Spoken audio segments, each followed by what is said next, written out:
special, sitting around in my pajamas, quick discussion about the Om symbol. I'll start with the easy stuff.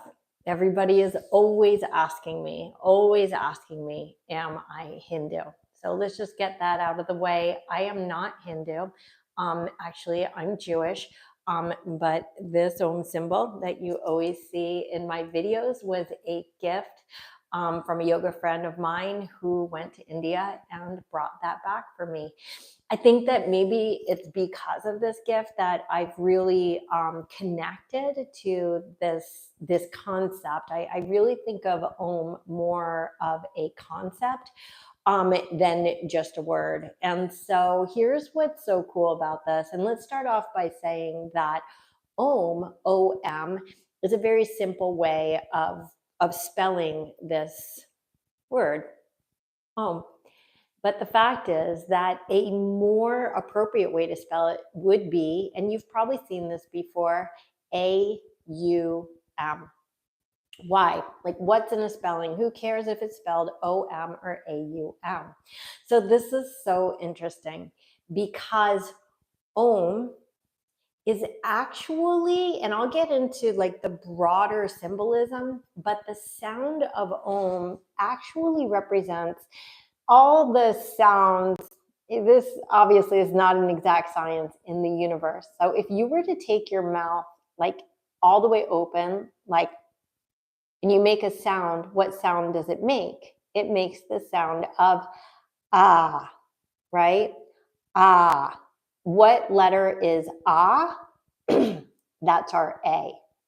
Now, if you just start to close your mouth, right, and you keep making a sound, yes, then as you start closing your mouth, right, and you're about halfway down, what sound does this make?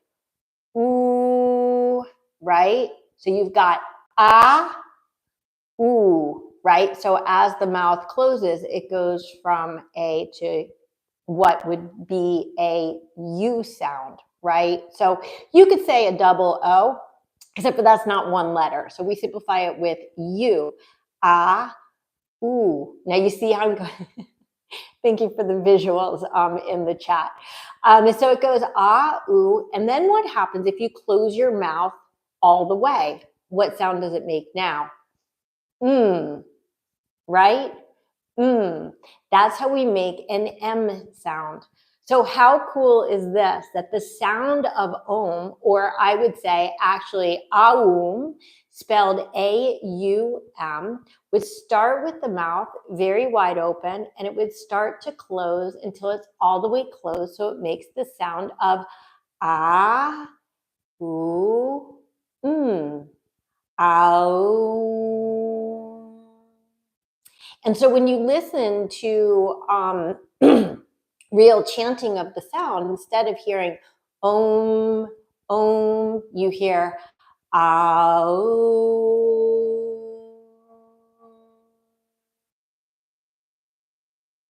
You see? So it's so cool. Now, why is this relevant?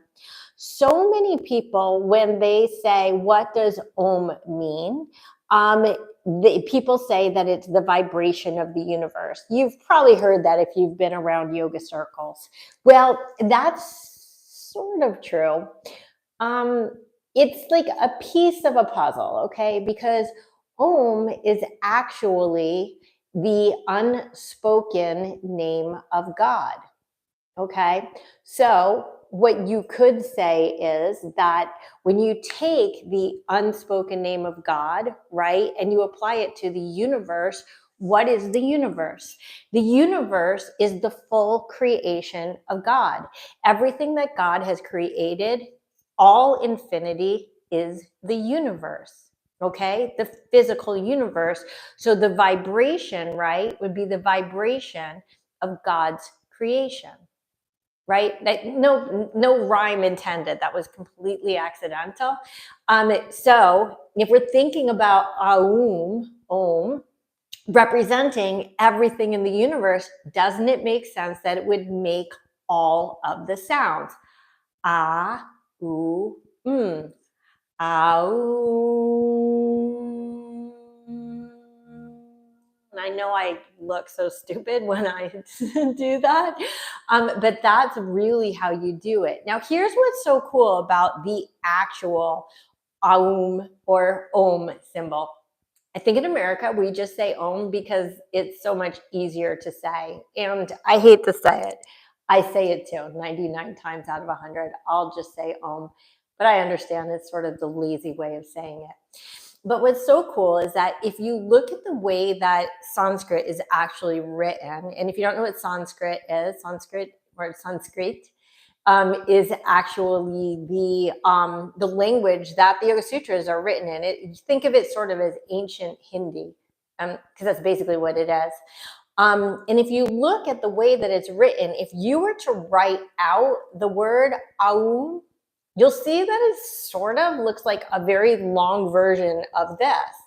And so this is actually not like the spelling, if you were to spell out the word Om, but it is a symbol that represents it. Now, this is cool because think about English. We don't have a lot of none that I can think of, that if you were just writing, that it would be letter, letter, letter, letter, letter, and then symbol.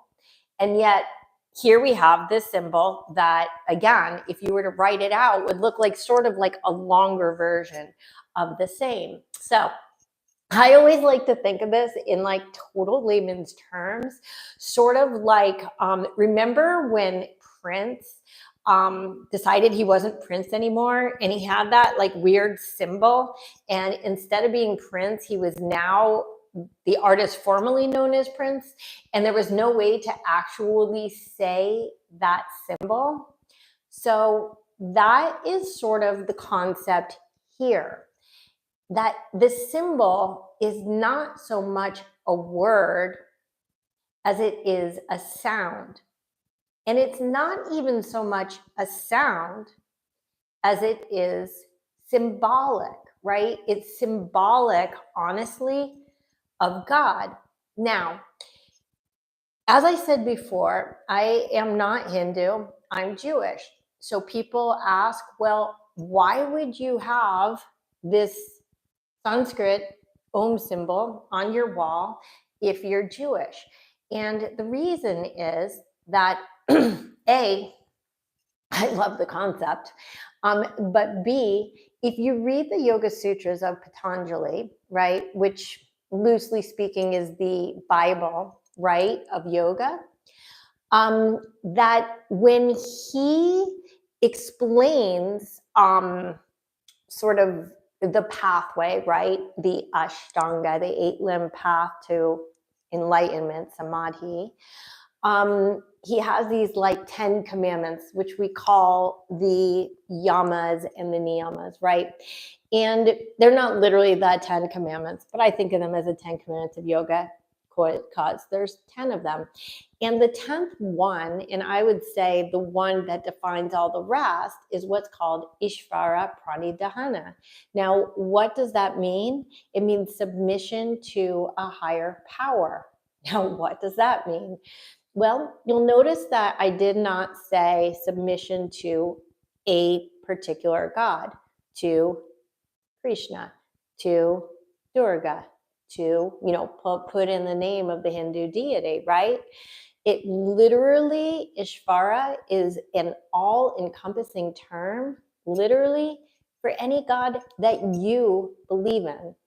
So if my God happens to be Jewish and your God happens to be Hindu and his God happens to be Christian and her God happens to be Muslim and his God happens to be Buddhist, all of these fall right under the purview of submitting to a higher power. Okay, so submitting to a higher power is also an acknowledgement that we are but a drop in this ocean. What is the ocean? It is the universe.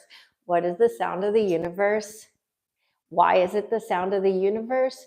Because God created the universe. And remember, this is the unspoken name of God. Now, if I don't have a name for God, wouldn't it make sense that I would replace it instead with some sort of sound? Because I do have to have a representational sound. Otherwise, how do I communicate a concept, right?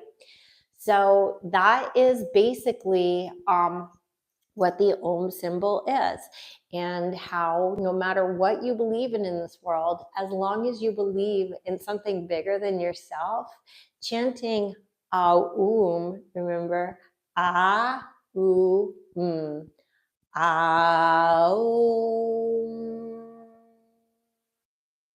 incorporates the full spectrum of sounds that your mouth will make, going from the biggest to the smallest to closed. So even our words, our thoughts, our actions, as I'm sure you know, are manifestations of our godliness, right? So God gave us this prana, he gave us this energy, he gave us these bodies, and he gave us the ability to do all the things that we do in life. In life, basically we do three things. We think, we talk, we do.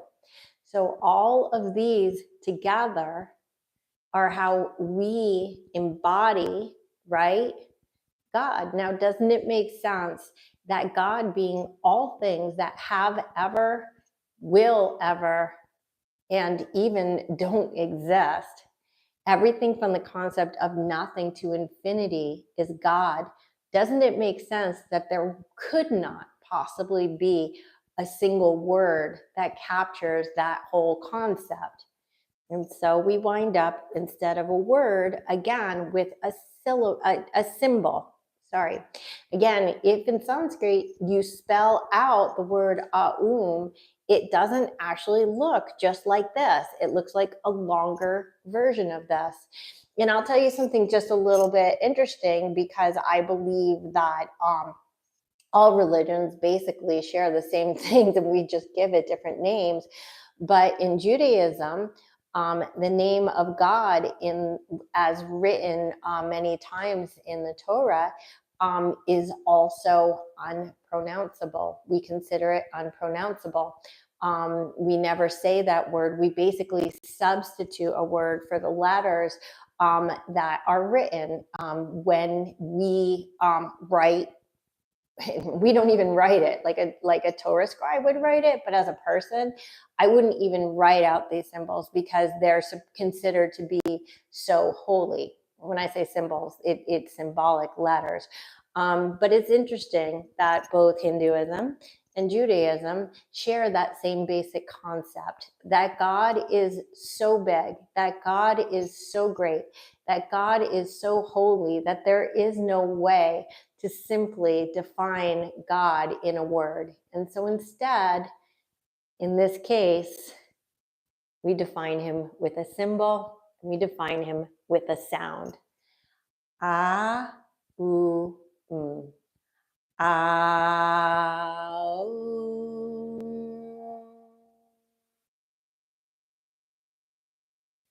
That's what I got for you today. Just a basic overview. There's so much more to the Om than I can get into here, because I'm not the expert. So go online, find out more, keep learning, and namaste. Have an amazing day.